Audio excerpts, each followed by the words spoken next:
തൂക്കി കയറി വെടിവെക്കണ്ട, ഞാൻ കാണിച്ചു തരാം.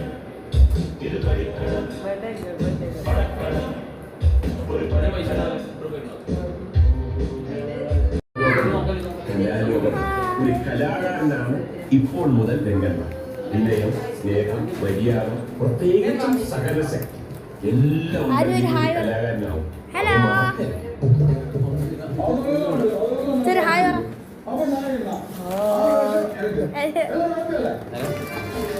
രംഗം ആരംഭിക്കുമ്പോൾ എന്തൊക്കെയോ പറഞ്ഞ് ചിരിച്ച് കളിച്ച് രസിച്ച്